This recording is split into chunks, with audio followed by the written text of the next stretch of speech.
Scanlan. Welcome back to another Monday, which means it is time for another Nozz Watches Vox Machina. Oh boy. So, in the last episode, we got what was apparently before their first stream.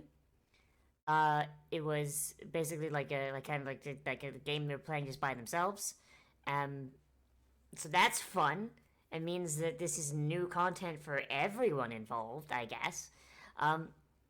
They got in a bar fight, they met a dragon, they got their asses kicked by a dragon, some children got fucking barbecued. Love it. Love it. Because there's no chance whenever a D&D party comes around that children will ever survive. And when they do, the DM is happily surprised. But let's get in here and let's see how they do fighting this dragon. Shall we? In 3, 2, 1, and go!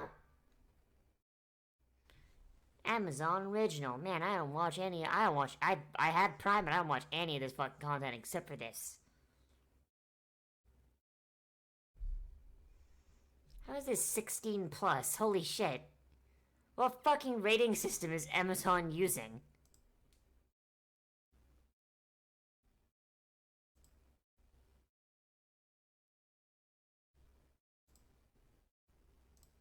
General Krieg. This man's out here, he's about to fucking dig a fucking trench for the Emperor.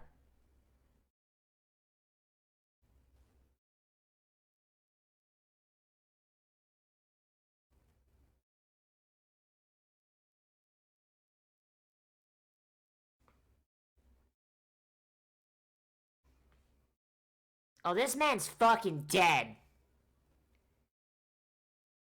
All of these motherfuckers are gonna be dead, holy shit. I can't wait. I can't fucking wait. All of these people are gonna be dead as fucking doornails.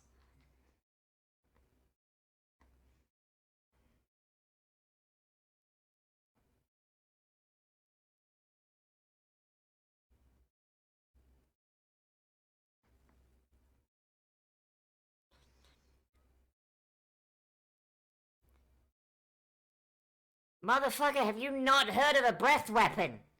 Holy shit. And that is why you don't stand your fucking ground against a dragon. Holy shit.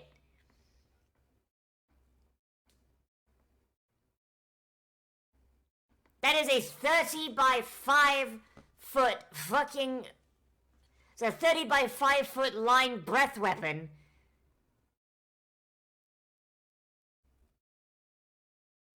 That does like fucking 6d8 lightning damage? No, when you're fighting a blue dragon, you do not fucking stand your ground. You run! You run, motherfucker! You spread the fuck out. And you make sure that thing does not fucking do anything. Holy shit. And you definitely don't fight it when it has aerial superiority. God, NPCs really can't fucking fight worth shit, can they?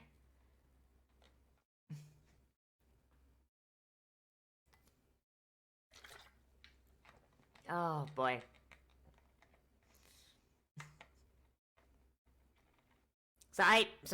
Also, I'm gonna point out, I know that the whole funny thing is like, oh boy, hey, here's the dragon kicking shit up. But I'm gonna be honest, I find it really funny. I find it really funny just in fantasy shit normally.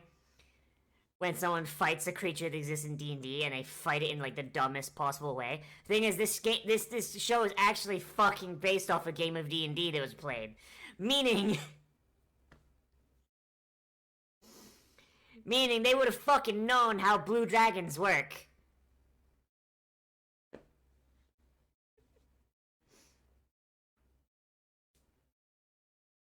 I mean, once again, like, it probably wasn't, this probably wasn't played out, where he didn't have them, Matt probably didn't make them watch a fucking dragon tear apart some guards.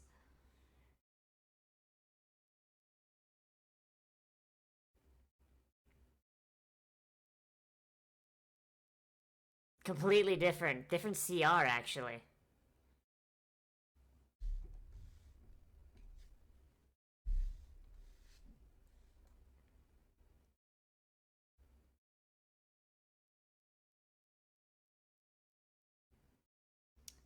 I mean, he's been having some trouble with his skulking, so I mean.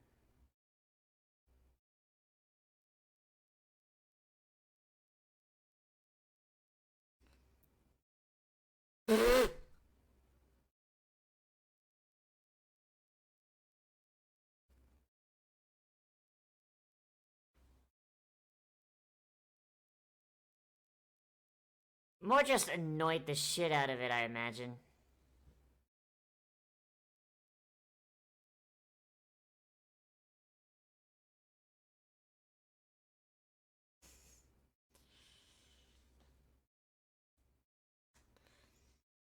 So, so if that's her favorite enemy thing, that means this.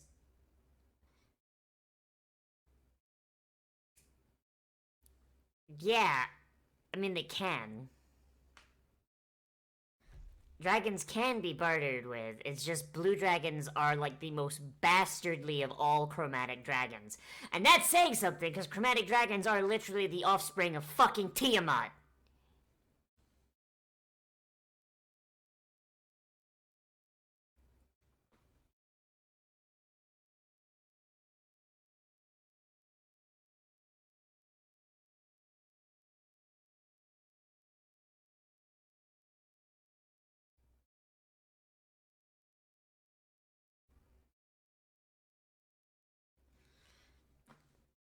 I mean, the fact that they fucking survived the dragon in the first place would be enough for a reward if I was a DM. I'd be like, okay, you know what, you did alright.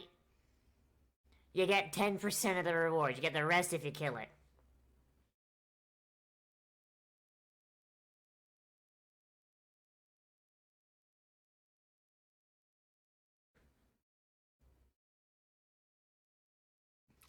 I wonder what race Fence is. He's clearly some kind of fucking knife here.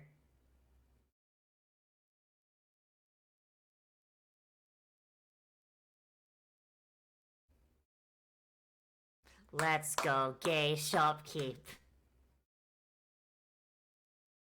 Oh, is he a fucking pallid elf? Aren't pallid elves from this setting?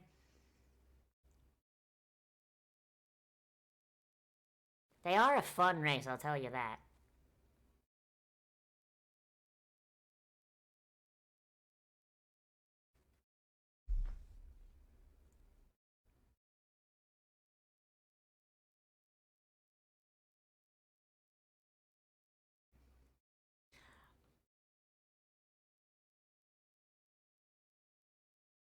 That's where this guy is from?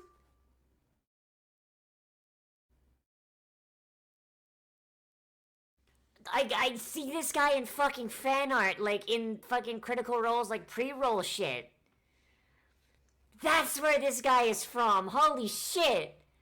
I thought he was fucking fabulous as shit. Holy fuck.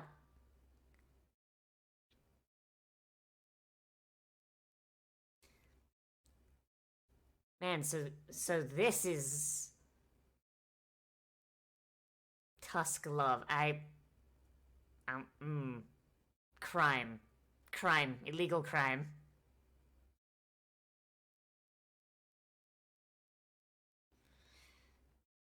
Okay, they don't even have a horse, really. So, I mean, you can't really use a lance.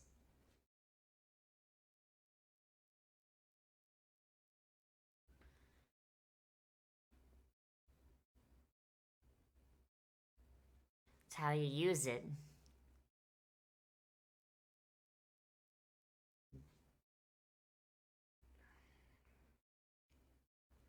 I don't think blue dragons have any vulnerabilities, which is kind of violent.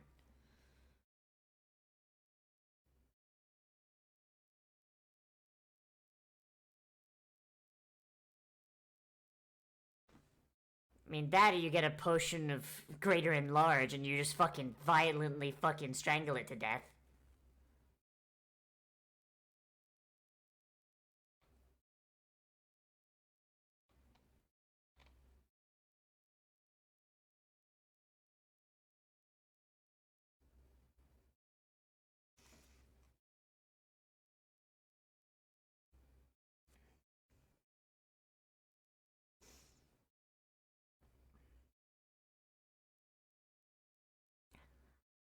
Oh, I love this man. I love this man so much. You Every DM has their go-to magic seller, and it says a lot about them. If you're a player, try and think about a recurring character that sells magic items. And think about how much the DMs put into them. Even if they show up only once a campaign. And if your DM says they don't have one, they fucking do.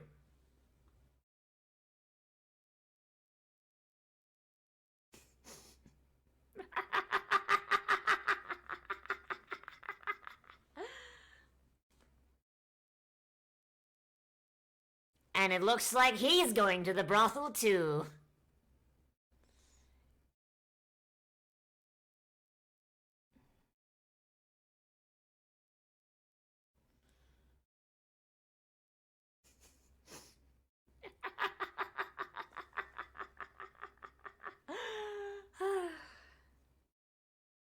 Yeah, but is he a pallid elf?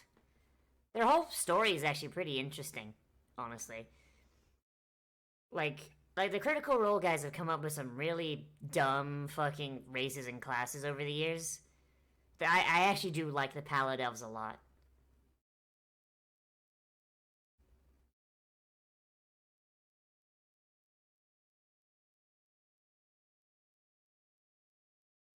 Like, didn't they make the fucking Verdan too? Those abominations against fucking goblinity.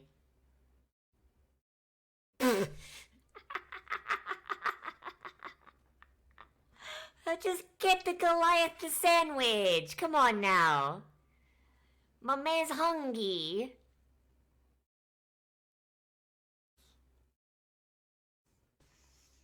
Remember, kids, you gotta feed your Goliath or they might eat you.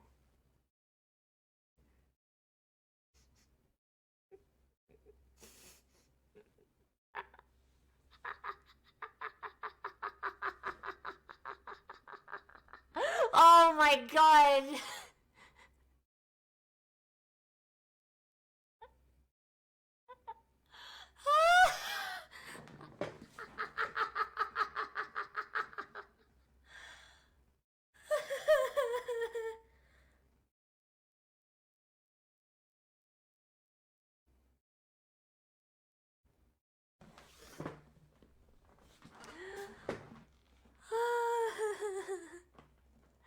I fucking love. Here's how you defeat any adventuring party in D&D. Put a non-standard locked door in front of them. It will stop them 9 times out of 10 for this exact fucking reason.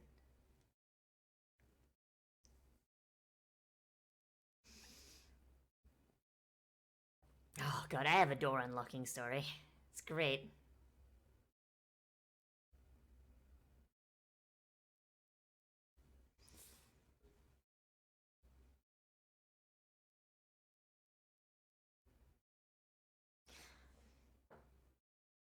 I mean, to be fair, it's Dungeons and Dragons.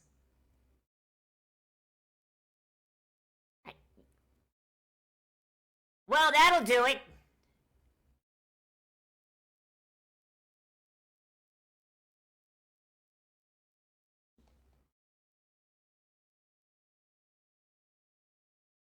Holy shit, Krieg was.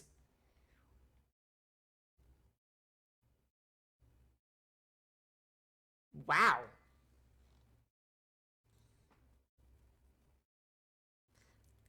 So the camera outright lied the entire time. Can't believe it.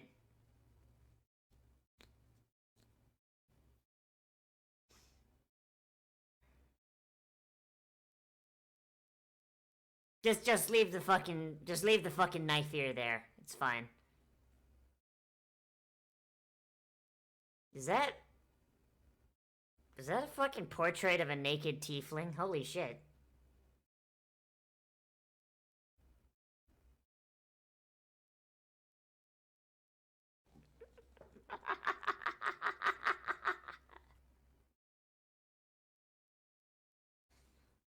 I can't wait for Grog to touch something.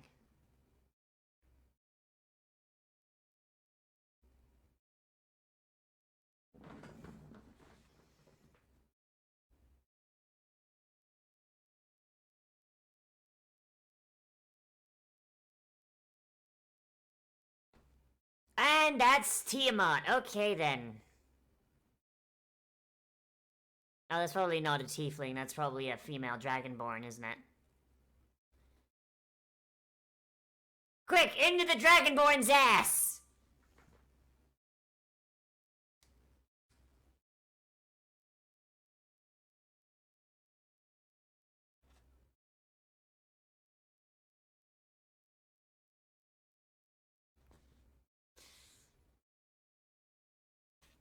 I mean, he probably didn't become the general and an acolyte of a fucking blue dragon for nothing, huh?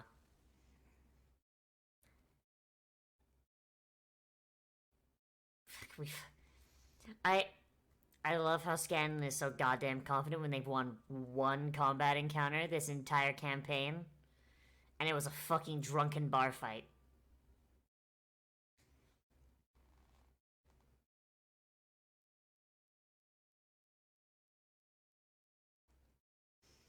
I swear to God, this better not be the Blue Dragon's lair. Blue Dragons live in deserts.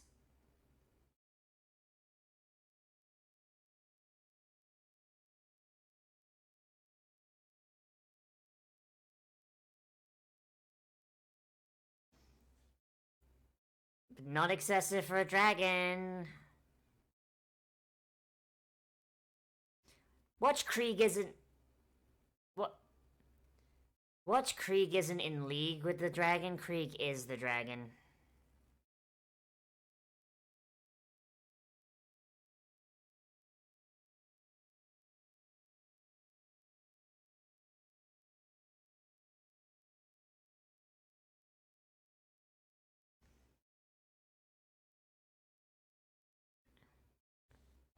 And... Oh, well, there it is.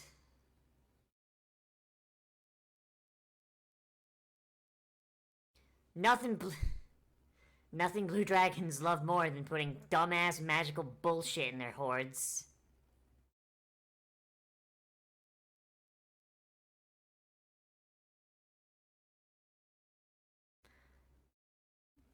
Brim Scythe?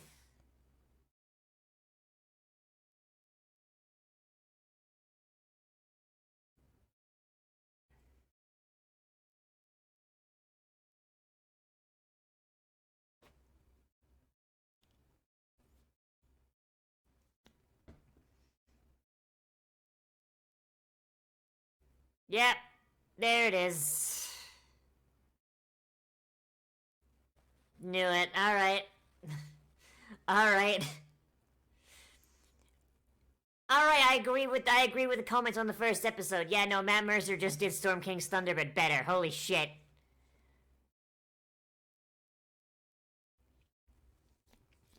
But hey, at least they were in a staggered line. They were in a staggered line, so they didn't just take a fucking breath weapon to their face.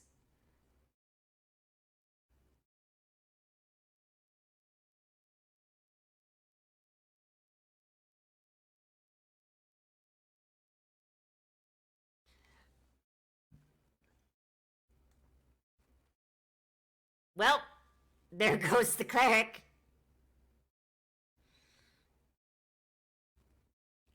So this is a dragon. This is a dragon fight. Like, I think someone said they were level 7. This feels like someone dies. This, like, if they don't run away, this feels like someone dies.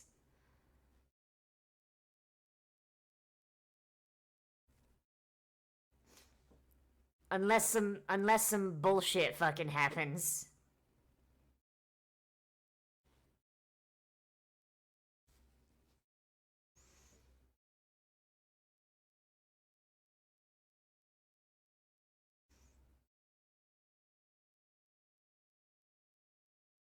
I mean, you have a guy with a gun, that might help.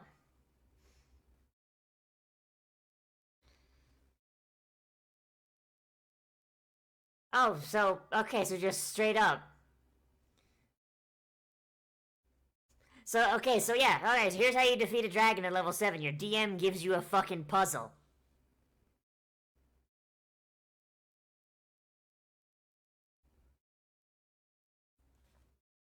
Your DM gives you some fucking bullshit and you have to figure it out. Unfortunately, it needs to be as simple as a McDonald's playmat, otherwise the party will not understand it.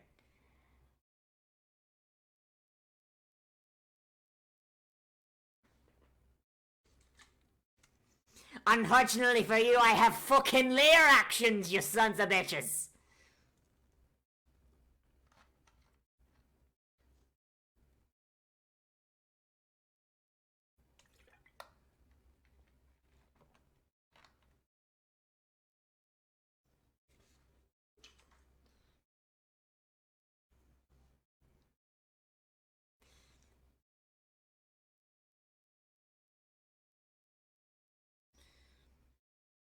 Man, they're really not good at this, are they, huh?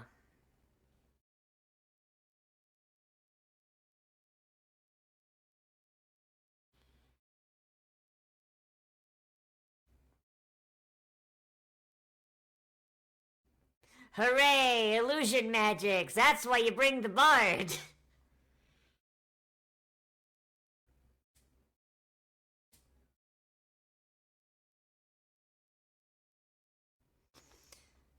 So apparently, he's not an artificer, he's a gunslinger, which is a homebrew class.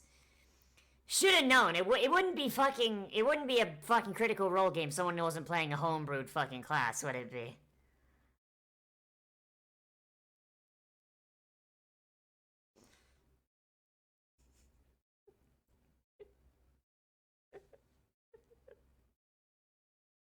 Okay, so how the fuck does he have Bigby's hand at level 7? Isn't that like a like the can bards even learn Bigsby's hand? I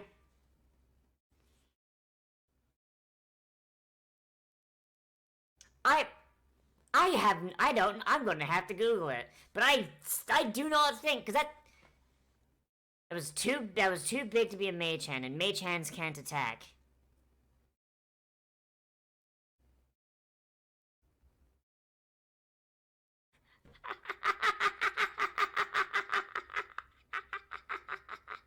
Ah, he finally remembered that he can rage. He was just saving it.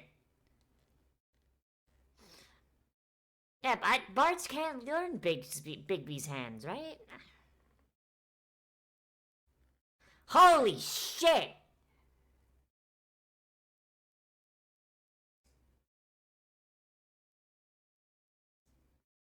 I mean, you did also murder a member of the council, technically, so what's the betting y'all don't get paid?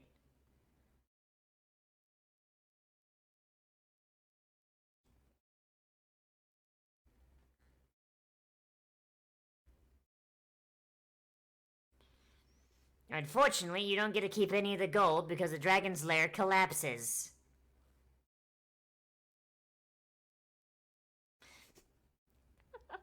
Oh, of course. Alright.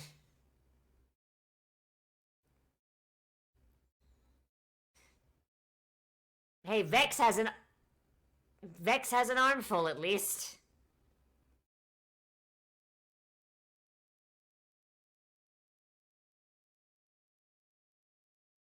Motherfucker, that is a whole ass silver you're throwing. uh...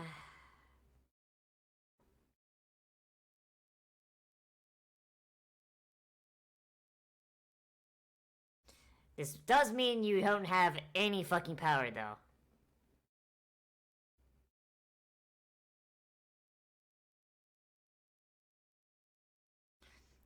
Box is empty. Box is empty. Waiting for it.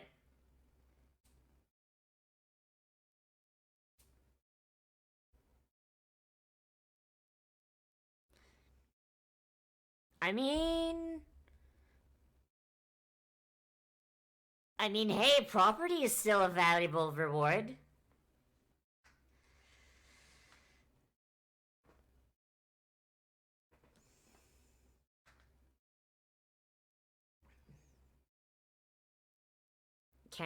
Can't wait for Scanlan's just gonna run a brothel out the back.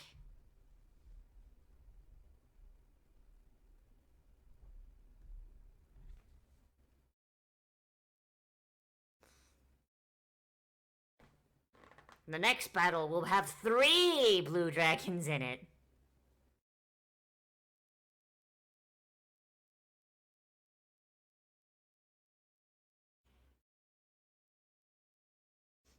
In fact, attendance is mandatory. Damn, that man looks straight out of Barovia. Holy shit.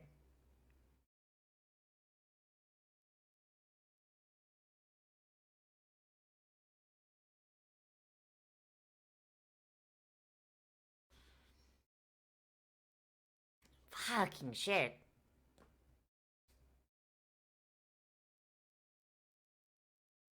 Who are these Barovian looking fucks? Holy shit.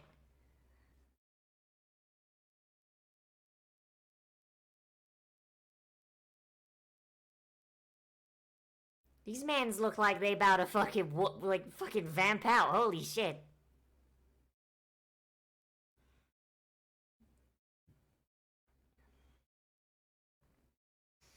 I mean, that's definitely the kind of swiftness I'd expect. Holy shit.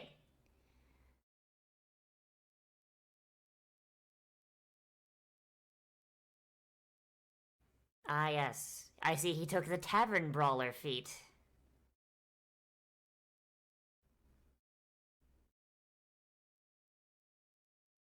Gives him proficiency with improvised weapons, no matter how big they are.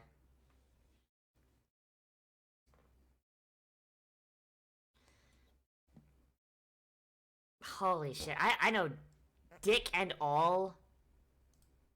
I know dick and all about the fucking, like, the setting. But man, I am so fucking in. Alright, okay. Oh, boy, okay, so I need to actually check. I swear to God, fucking... Bards do not get access to Bigsby's hand. It'd be faster if I just... Okay,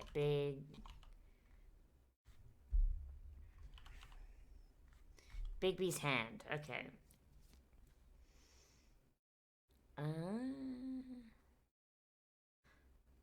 Let's see. Artificer, Black Mage, Wizard, Arcane Trickster, Eldritch Knight, Fathomless Warlock. Some variant classes of Sorcerer, and a Mark of the Sentinel Human. Yeah, so... Yeah, so fucking, I have, yeah, so he should not have that. He should not have that unless he's got, like, he's multi-classed into something. Or instead of being a halfling, he's actually a fucking Mark of Sentinel Human. That's weird. That's weird. That's weird. Don't know how to feel about that. But, I mean, it was a cool moment at the very least. I don't know. Maybe Mercer's just like, fuck it. You know? Maybe, because I imagine that, like... So I've seen people do that, where they'll, like, accidentally be like, okay, yeah, and I want this spell. Oh, wait, you can't have that spell. That's a fucking wizard spell. Whatever, fuck it. It's too late now. Like, maybe that's what happened. I don't know. Now. But I do, other than that, mild fuckery, I really appreciate this episode. I like it a lot. Because it just kind of shows this one was pure D&D, like, actually. You've got the DM's pet magic item salesman. You've got the fucking, you got the dragon fight. You've got the party being stumped by a fucking simple ass door. Like, oh god. Like I said, the best way to stop a party for like 20-30 minutes is to put a door in front of them, say it looks incredibly ornate and special, and watch them just waste time, like, when a fucking simple lockpick would suffice. Story time, because why not? So, I had a party once, and they were breaking into a Mind Flayer lair, right? And this was back when I thought Mind Flayers were like the coolest fucking shit, you know? So it was like, whatever. And so I put the party in front of, in a door to deeper in the lair, and the door, I described it as a large chitinous mass with 4 tentacles that come in from each corner, and each tentacle holds a lock, like holds like a corner of a lock, right? And it's like the fucking the wizard used identify on it. The barbarian tried to fucking pull the lock off of the tentacles, which didn't work. Um, someone tried something else. Like someone else tried to fucking fireball their way through. Um, you know how you fight? Like they spent like 30 minutes just trying like so much shit on it. It was ridiculous. And you know how you unlock unlock the lock? The lock itself was a simple mechanical lock, and unlocking it would cause the tentacles to retract and open the door. A simple mechanical lock. All they had to do was fucking pick the lock, and I thought it would be like I figured it would be the simplest fucking thing, because out of the 4 party members, like all of them had access to fucking lockpicking of some kind. The wizard had a knock spell. We had a rogue with thieves' tools. I think we had an artificer with thieves' tools, and this was back when artificer was still UA, so like it hadn't even actually been released yet. But yeah, I'm pretty sure like everyone except like the barbarian had access to fucking thieves' tools, and not a single one of them thought like, "Hey, yo, let's fucking lockpick this door." Like it was so fucking stupid. But hey, it made the session a little bit shorter, and it was good because I didn't have the rest of the layer fucking mapped out. So hey, worked well for me. But yeah, that's pure Dungeons and Dragons. Just fucking put a locked door in front of someone. It's absolutely fucking great. Um, the dragon fight itself in this episode was actually really, really well done, and it really does kind of mirror like what you kind of see in your head when you actually fight a dragon in D&D. It's a matter of it's like because dragons, like despite what a lot of people would think, they're not dumb fucking idiots. Like they're smart. They'll taunt you. They'll be a shitter. Like when you're running a dragon, you need to basically play into the fact that they are egotistical pricks that live forever and do not give a single rat's tit like about the people they fight and kill. They are bastard incarnate, or at least the chromatic ones are. And just like these things are, and everything was there and set up absolutely perfectly. The hoard of magical items in his room, the Tiamat rug, the sexy Dragonborn pinup poster, like all of it was just like, oh, yep, nope, understood, my gamer, got it. And everything was just really, really well done. Like the dragon spent a lot of time in the air, which blue dragons love to do. The breath weapon was a line. It was basically a laser. And yeah, like, is it bad that like my DM brain immediately went, okay, they're level 7. There's no fucking way they're fighting a blue dragon without some sort of gimmick, because majority of fights against blue dragon, like I think a blue dragon has like a fucking CR of, fuck, what is a blue dragon CR? You know what? I'm gonna assume it's an adult blue dragon. Okay, an adult blue dragon has a CR of 16. Yeah, that's double. It's like fucking yeah. That's double they fucking level and then some. Like they would need to be level 14 for that to be a fair fight. Holy shit. Something that I will say that I think was maybe a little missing from that fight is that, so we saw like mostly breath weapon attacks, But like we didn't really see like usage of legendary actions. We didn't really see usage of frightful presence. Like the big scary thing about dragons is that they've got so many tools at their disposal. Like they've got 3 legendary resistances, so they can just choose to fucking succeed on a saving throw 3 times a day.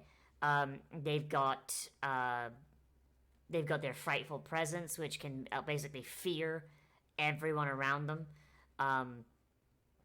Like of course with a save, and then as part of that action, they can then use one bite.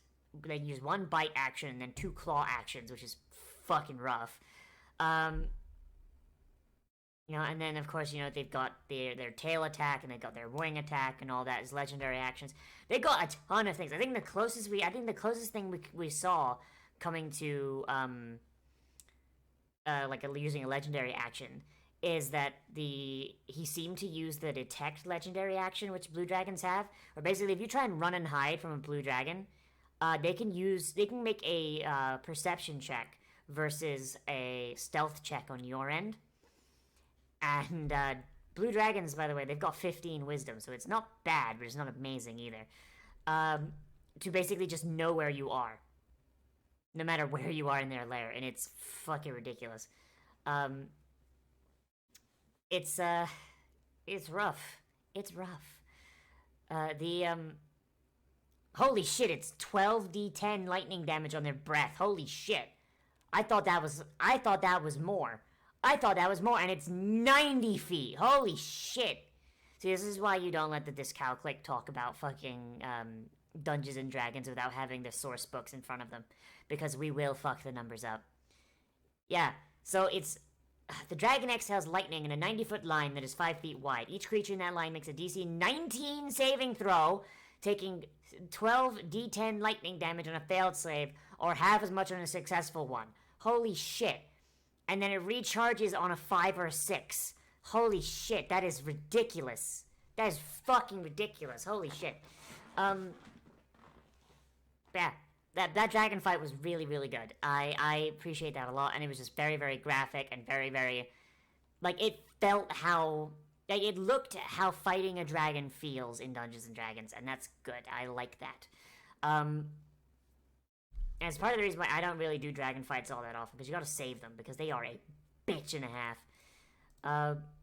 Yeah, like, this episode was really great. We had some good emotional moments towards the end. We had some good, like, class banter. We had, the reveal of Matt Mercer's pet magic items vendor. It's just really, really good. Yeah, ask your DM. Ask your DM what their dedicated, like, back of their pocket magic item vendor is, because I guarantee you they fucking have one, and it says a lot about the DM. Like, my one is an elderly man named Curio, who runs Curio's Curious Curios, and he is a former trickster god. He's still a trickster god, but he's retired, and he thinks it's funny to pass on magic items to mortals. Some of them might be cursed, but most of them aren't. He just thinks it's funny. And some of them do nothing. Oh, fuck. Okay, one more story. Please bear with me. Fuck, okay. So Curio appears in, like, every game I run at least once, in some form, right? And once there was a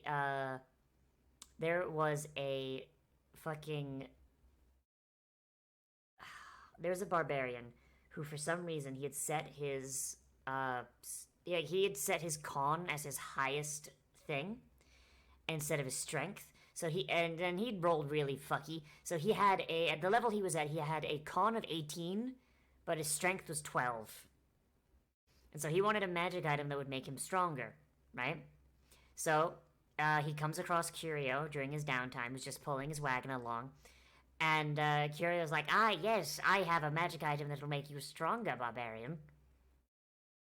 Behold, this mysterious powder will increase your muscle mass 10-fold. It was protein powder. This barbarian just packed a lip full of protein powder before a fight. it did nothing. Like, he did go through the entire thing, and I did, like, kind of...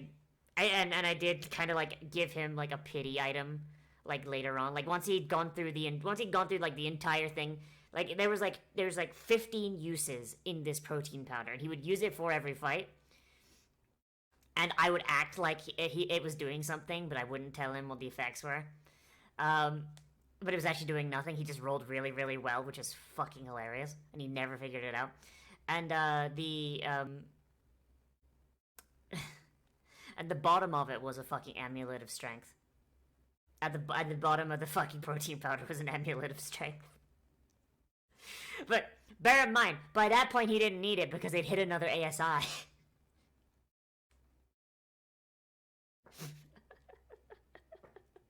Like, that's the dumbest story I've ever done with Curio, and by God, I will never be able to do that again. Like, unless I ran with a group who had never met him before. But, yeah, there it be.